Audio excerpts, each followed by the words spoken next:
बिस्मिल्लाहिर्रहमानिर्रहीम। Basics of HTML आज हम पढ़ना शुरू करेंगे।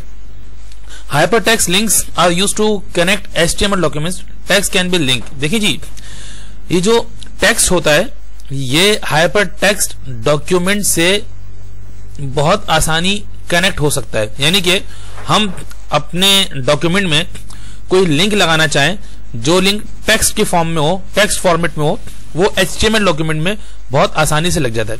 लेकिन उसके लिए हमें क्या करना पड़ता है? उसके लिए हमें उस लिंक का जो लिंक है, एक्चुअली वो यूनिफॉर्म रिसोर्सेज लोकेटर कहलाता है।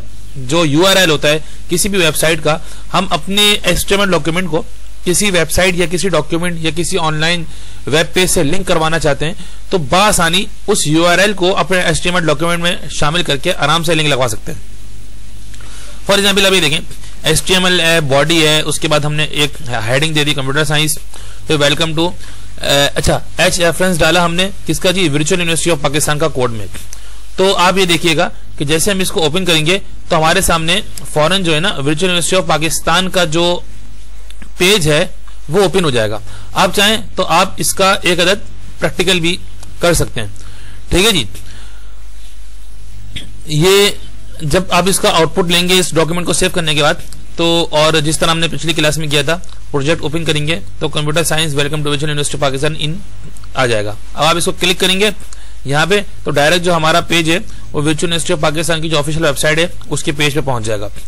अच्छा जी, अब क्या है जी? Changing colours in page. हम चाहें तो पेज के जो कलर्स हैं, पेज पे जो कलर्स हैं वो भी तब्दील कर सकते हैं। बैकग्राउंड कलर चेंज कर सकते हैं, वेब पेज का कलर चेंज कर सकते हैं।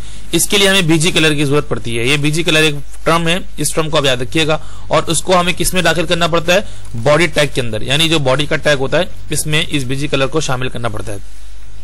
अब ये कलर्स में मुख्तलिफ किस्म के फॉर्मेट्स हो सकते हैं। अच्छा, एक BG कलर होता है, एक RGB कलर होता है। अच्छा, कलर के लिए एक मुख्तलिफ किस्म के कोड्स होते हैं। अब ये कलर्स के बिल्टन ऑफिशियल कोड्स हैं, जिन कोड्स को हमने हमेशा याद रखना है।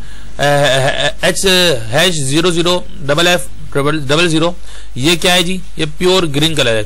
सिर्फ 000 ले लें तो क्या हो जाएगा जी? वो व्हाइट कलर हो जाएगा।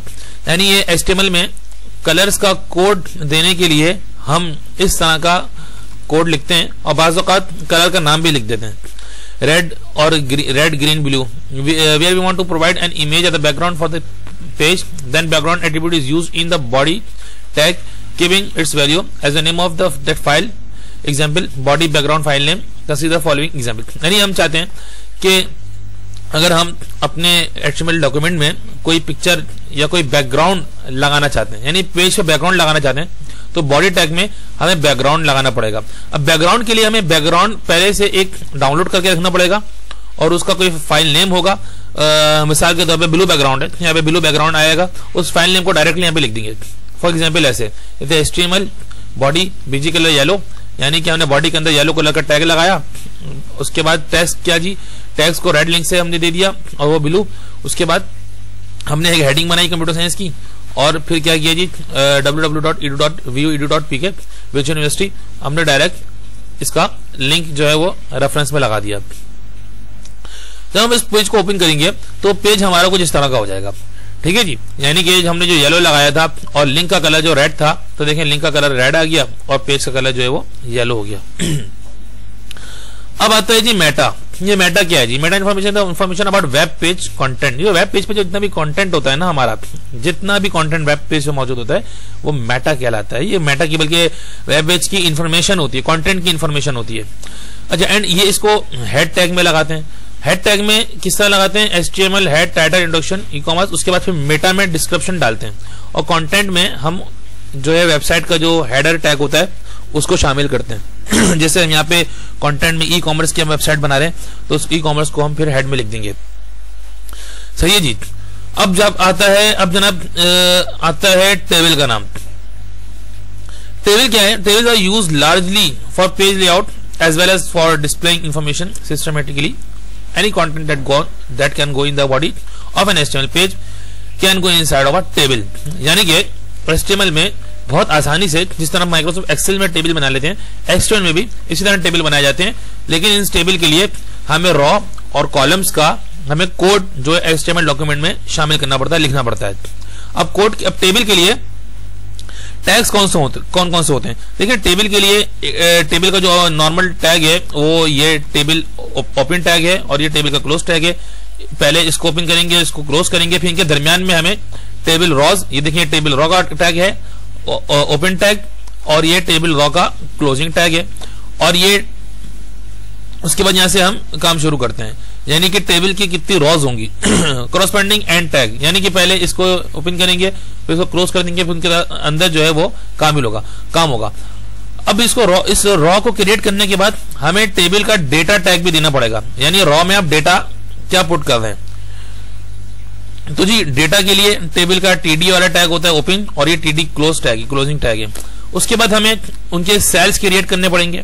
सेल्स क्रिएट करने के लिए जरूरी है कि टेबल की जो हेडर है, टेबल हेडर बनाया जाए। टेबल हेडर बनाने के लिए क्या किया जाएगा, ये TH का टैग ओपन किया जाएगा, TH का टैग क्लोज किया जाएगा। उसी तरह फिर कैप्शन का टैग ऑन किया जाएगा, कैप्शन का टैग क्लोज किया जाएगा। अब देखिए जी HTML का एक टेबल की उन्होंने एक सिंपल एग्जांपल दी हुई है। HTML बॉडी टेबल को ओपन किया और टेबल का टैग जो यहाँ पे आके ये देखेंगे टेबल का टैग जो है वो यहाँ से यहाँ तक क्लोज किया। उसके बाद HTML का टैग यहाँ से ओपन हुआ, यहाँ पे क्लोज हुआ, टेबल का टैग यहाँ पे यहाँ पे क्लोज हुआ टेबल का टैग। उसके बाद टेबल का जो टेबल रॉज थी, बॉर्डर जो था इजिकल टू 1 दे दिया, यानी कि बॉर्डर पिक्सल 1 होंगे। फिर टेबल रॉ और फिर टेबल डेटा, उसके बाद सेल 1, यानी कि तमाम चीजें जो है बिल्कुल तरीके से बनती चली गई। तो अब ये कोड टाइप करेंगे तो आपके सामने जो है वो कुछ इस तरह का आउटपुट आएगा। दिस लाइन बिल्कुल देखें टेबल की तरह बन गया। This line is extended to 2 columns, this does not, ये फर्स्ट कॉलम ये 2 कॉलम, यानी ये जो डेटा लिखा है आप इसको पूरा कॉपी करके, जिस तरह हमने फर्स्ट HTML के पहले लेक्चर के अंदर जो है वो तरीका बताया था सेव करने का डॉक्यूमेंट और रन करने का, उस मेथड को अपना के देखिएगा। अच्छा जी, टेबल टैग एट्रीब्यूट्स क्या हैं जी? देखिए बॉर्डर होता है, बॉर्डर के मुख्तलिफ एट्रीब्यूट्स होते हैं। बॉर्डर की विड्थ दे सकते हैं और टेबल के मुताबिक बॉर्डर की हाइट दे सकते हैं, और इसके अलावा जो है बॉर्डर पैडिंग दे सकते हैं, जिसको हम सेल पैडिंग टेबल के लिए होती है, यानी एक टेबल से एक सेल से दूसरे सेल के दरमियान हमारा फासला कितना होगा। पैडिंग जो है वो डिस्टेंस देने के लिए लगाई जाती है बिटवीन द सेल्स, लेकिन उसको किस में इस्तेमाल किया जाता है, पिक्सल्स में इस्तेमाल किया जाता है। सेल स्पेसिंग का ऑप्शन हमारे सामने मौजूद होता है। अब इसको डिटेल में पढ़ लीजिएगा, टेबल के अंदर ये कुछ चीजें मजीद मौजूद होती हैं, इनको देखा जा सकता है। अच्छा, एट्रीब्यूट्स ऑफ TD टैग क्या जी? Table data tag. TD tag के अंदर भी दी जा सकती है, अलाइनमेंट दी जा सकती है कि आप डेटा सेंटर में लिख रहे हैं, साइड लेफ्ट पे लिख रहे हैं, राइट में लिख रहे हैं, और इसके अलावा जो है इसको टॉप भी किया जा सकता है टेबल डेटा को, और बॉटम भी किया जा सकता है, यानी अप लिख रहे हैं या डाउन लिख रहे हैं। उसके बाद table using a table to set up a page with a margin, यानी टेबल को सेट जो है आपने किस जगह पे करना है उसकी मार्जिन भी दी जा सकती है। मतलब मार्जिन से मुराद एक मार्जिन का गैप दिया सकता है। उसका तरीका देखें क्या है जी, हम उसमें टेबल से पहले इमेज भी लगा सकते हैं, टेबल के बाद भी इमेज लगा सकते हैं। HTML का ये जो एक कोड है टेबल के एतबार से और टेबल को सेट करने के एतबार से हमने मार्जिन विड्थ में दी है या मार्जिन हाइट में दी है, ये पूरा हमारे पास डेटा मौजूद है। लेकिन ये ट्राई मत कीजिएगा, क्योंकि बज़ाहिर हाँ ये ट्राई किया जा सकता है, ये डेटा पूरा का पूरा जो है आप ट्राई कर सकते हैं अपने उसी HTML डॉक्यूमेंट पे लिख के, आपके पास इसका एक बेहतरीन आउटपुट आ जाएगा। अच्छा जी, फॉर्म, ये फॉर्म क्या होता है? फॉर्म एक नॉर्मल फॉर्म होता है किसी भी इदारे का, किसी भी ऑर्गेनाइजेशन का, किसी भी चीज का, जिसको फिल करते हैं ऑनलाइन और फिल करने के बाद सबमिट भी करते हैं। एक वेब पेज के ऊपर जो फॉर्म ओपन होता है जिसके अंदर ड्रॉप डाउन लिस्ट भी होती है मुख्तलिफ चीजों को सेलेक्ट करने के लिए। फॉर्म का टैग यहाँ से ओपन होता है, फॉर्म का टैग यहाँ पे इस तरह से क्लोज होता है, और इसका पूरा एक एक्शन मेथड है जो एट्रीब्यूट्स के साथ जो है वो वर्क करता है। देखिए फॉर्म के अंदर और बहुत सारी चीजें, फॉर्म को सबमिट करने के लिए सबमिट का ही बटन बनाया जाता है, रीसेट का बटन बनाया जाता है, टेक्स्ट बॉक्सेस बनाई जाती हैं, text area, check boxes, radio button, list, ये तमाम चीजें फॉर्म के अंदर शामिल की जा सकती हैं। Submit and reset button, submit और रीसेट बटन का देखिए कोड ये है, input type submit value is equal to level, input type reset value is equal to level, और ये दोनों जो डबल पुटेशन के अंदर आएंगी। अच्छा जी, जैसे ही बटन क्लिक होगा हमारा जो URL है वो एक्शन टैग पे एक्शन अप्लाई होगा और हमारा टेक्स्ट जो है, अगर हमने जावा स्क्रिप्टिंग की भी होगी तो हमारा टैग जो है वो, हमारा जो टेक्स्ट है वो सबमिट हो जाएगा। Text boxes and text area. देखिए टेक्स्ट बॉक्स क्या होता है जी, तो create text box the value of type attribute. देखिए जो टाइप एट्रीब्यूट है ना, ये टेक्स्ट बॉक्स का एट्रीब्यूट है जिसको हम शामिल करते हैं टेक्स्ट लाने के लिए। यानी एक टेक्स्ट बॉक्स जिस तरह से माइक्रोसॉफ्ट वर्ड में एक टेक्स्ट बॉक्स हुआ करता था बिल्कुल उसी तरह एक टेक्स्ट बॉक्स यहाँ पे ओपन हो जाता है। तो create a bigger box called text area. और अगर बड़ा बॉक्स लाना चाहते हैं तो उसके लिए टेक्स्ट एरिया इस्तेमाल करते हैं। और टेक्स्ट एरिया का जो हमारे पास टैग है वो इस तरह ओपन होता है और इस तरह क्लोज होता है। उसके बाद देखिए यहाँ पे आप इन्होंने कोड की एग्जांपल दी है HTML से लेके लास्ट तक, आप इसको इस्तेमाल कर सकते हैं। और देखिए यहाँ तक इसका है HTML का टैग यहाँ पे ओपन होकर यहाँ पे क्लोज हो रहा है। आप इसको अपने उसी माइक्रोसॉफ्ट डॉक्यूमेंट में शामिल कर सकते हैं टेक्स्ट एरिया की। आज आप इसको रन करेंगे तो आपके पास आउटपुट कुछ इस तरह का आएगा। ठीक है जी, किस तरह क्यों आएगा जी, देखें HTML का टैग यहाँ पे ओपन हुआ, यहाँ पे क्लोज हुआ, फिर उन्होंने हेड लिया, यहाँ पे हेड ओपन हुआ और हमारा हेड यहीं पे ऊपर ही क्लोज हुआ होगा क्योंकि हेड हमेशा नीचे क्लोज होता है। देखिए यहाँ पे क्लोज हो गया। फिर हेड के अंदर जो है टाइटल का टैग है और टाइटल में क्या लिखा है, टेक्स्ट एरिया एग्जाम्पल। और देखिए यहाँ पे भी क्या लिखा हुआ है और टेक्स्ट एरिया एग्जाम्पल। देखिए यहाँ पे जो वेबसाइट जब जहाँ ओपन होती है तो ऊपर जो बिल्कुल मेन जगह होती है टेक्स्ट एरिया एग्जाम्पल वहां पे आ जाएगा। ठीक है जी, जो बिल्कुल यहाँ पे हमारा जो हेडर लिखा होता है ना इस पिक्चर में, इस जगह देखिएगा यहाँ पे लिखा हुआ भी है। और बाकी जिस तरह हमने टेक्स्ट बॉक्स बनाए थे टेक्स्ट बॉक्स लिखा आ गया, टेक्स्ट एरिया लिखा हुआ गया, रीसेट का बटन और सबमिट का बटन जिस पे आई नो लिख दिया इन्होंने, ये आ गया।